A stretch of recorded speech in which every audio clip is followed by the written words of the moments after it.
Hello, in this video we will be talking about substitution bias, quality bias, new product bias, and outlet bias. So what is substitution bias? Substitution bias is where people do not always buy the same items. If the relative prices change, consumers will buy less of relatively more expensive items and more of the relatively cheaper items. The CPI keeps the market basket fixed, so it does not account for substitution towards cheaper goods. What is an example of substitution bias? So an example would be if the price of chicken increased by 10% and the price of beef increased by 20% in the same year.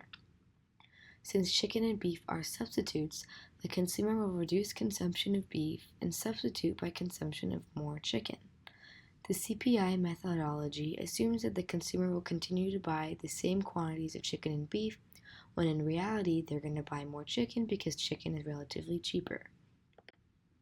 So how does this impact the actual cost of living? So as a result, there is an upward substitution bias. Consumers are overcompensated if their incomes are adjusted for inflation using CPI. So what is quality bias? Over time, products will improve, so an increase in price can partially be attributed to the increase in quality. Changes in quality can cause misinformation on inflation rates if these changes aren't accounted for.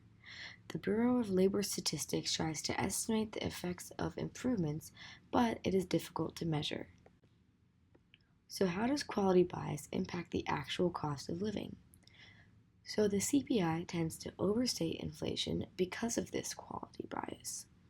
The CPI counts too much of any price rise as inflation and therefore overstates inflation. Quality bias means that the rise in the price of a fixed basket of goods over time tends to overstate the rise in the consumer's true cost of living. What is new product or innovation bias? So every year, products become available, such as cell phones, computers, or etc., and some of old products disappear, such as vinyl recorders, photographic films, etc. So the Bureau of Labor Statistics tries to compare the price of listening to recorded music. However, the quality of sound has improved over time, which is the same effect as quality bias. For example, the market basket in 2014 will not be the same as the market basket in 1984.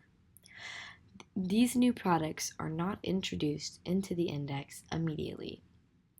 The price of the new product falls dramatically in the first years before it becomes part of the market basket, and this price drop is not reflected in CPI. So how does this new product bias impact the cost of living?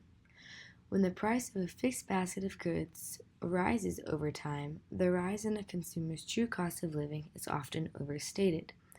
Innovation bias doesn't factor in how the improved quality of existing or newly innovated goods improves the actual standard of living. So what is outlet bias and how does it affect the actual cost of living? Outlet bias is where the consumers shift to new outlets such as wholesale clubs like Sam's Club or online retailers such as Amazon, and it is not well represented by the CPI. The same effect as substitution bias or overcompensation, but in this case consumers will buy the same goods but at discounted prices, while CPI accounts for prices without discounts. So what are some solutions? So some solutions would be frequent updates of the basket. The market basket is not constant, or hedonic quality adjustments, which estimate what the price of the item would be without the improved features.